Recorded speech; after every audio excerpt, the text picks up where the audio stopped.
All right, y'all. Today we're going to be showing you a few different deadlift variations.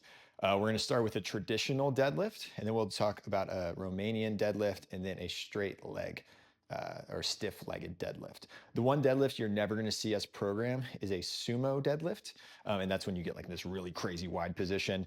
And not that it's bad, it's just kind of it's not our thing, and it does you can lift more weight with it. Chance of injury go up a little bit as well, but it's also just it's not something you're ever going to see us program. If you love sumo squatting or deadlifting, go for it, right? You're just not going to see it here. And so first things first, when it comes to talking about a deadlift, just like we did the squat, let's start from bottom to top. Feet position, basically railroad tracks, right? Maybe a little bit out, but mostly just railroad tracks. So feet are parallel.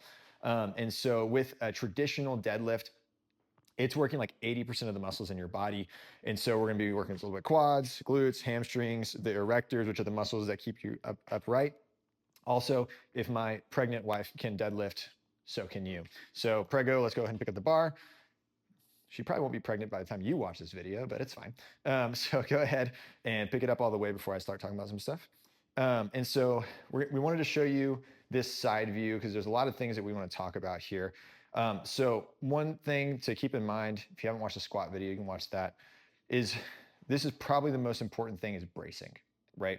So when it comes to deadlift, a lot of lower back injuries happen because they're not braced properly. And when they hip hinge, they ground, they curve, or they're breathing and it compromises your core and you get hurt. So just like with the deadlift, or it's just like with the squat, imagine there's a water line here. You should not be breathing at the bottom of a deadlift, right? So she's bracing her core, which means she's expanding it, right? She's expanding it, like creating the barrel effect. Same analogy I used before. Imagine like a Coke can. If the tab is untapped, you can step on it. It's really strong. You tap the tab, it breaks. We're trying to have an unopened can. So next she's gonna slightly tuck her chin here. She's engaging her lats, so the bar is staying really close, bracing, and then she's going to do traditional deadlift. And traditional deadlift, usually you'd have some weights on it, so she's not going to go all the way down. But there's going to be a lot of knee bend, a lot of hip hinge. Her back's going to stay nice and straight. Go ahead and do a couple reps here, nice and slow. Yeah, good. Go ahead and come up. And so you can see, keep going. A lot of angle in the knee here, a lot of hip flexion. Usually with weights, you literally would not be able to go down this deep. But once again, she's braced, her back is straight. This is a traditional deadlift. I'd probably even tell her, don't go, like stop at my foot here. Right there. That's about your end of your range of motion. And the reason I saw that is because she had a little bit of a butt wink at the bottom because she was squatting too low. That's okay. And so once again, that's a traditional deadlift. And so the variations with the RDL or the Romanian deadlift and the stiff leg, the thing that we're going to limit, the thing that we're manipulating is the knee, right? The traditional deadlift, you saw a lot of quad, a lot of glute, a lot of erectors. So with the RDL, we're going to not let the knee bend so much. We're going to have more of a hip hinge. And so it's going to be a lot of glute and a lot of erectors here in the back. So go ahead and do an RDL. She's bracing, boom, stopping right there and coming back up. So you can see instantly we're taking away several degrees of knee flexion. Go ahead and do a couple reps. Boom. So the thing she's thinking about, she's cueing, she's trying to drive her butt all the way back, and then she's driving her hips forward. Once again, driving her hips all the way back and driving the hips forward, trying to get as much of a flexion out of this joint, which this is the main joint we're trying to manipulate here, and during the reps.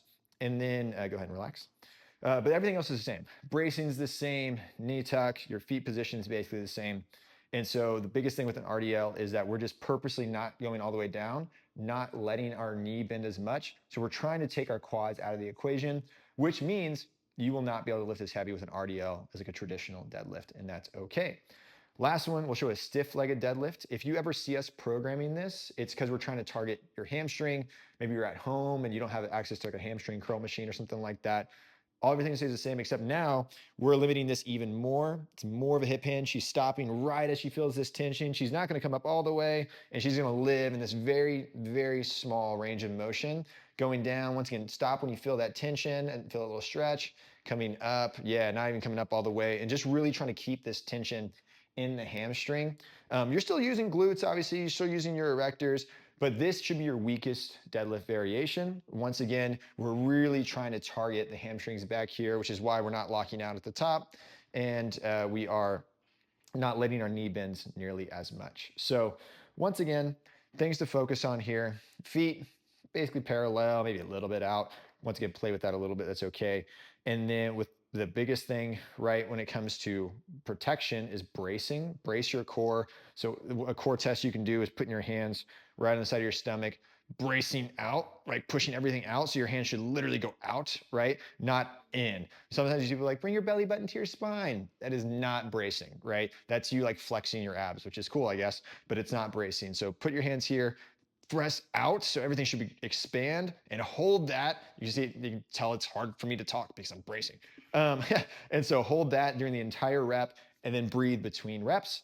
And then, yeah, depending on what you're trying to target, it will depend on what variation you're going to use.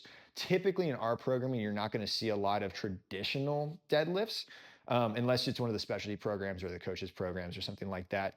It's just very systemically taxing and using a lot of muscles, but you will occasionally see RDLs or stiff-legged deadlifts. So as always, if you have any questions,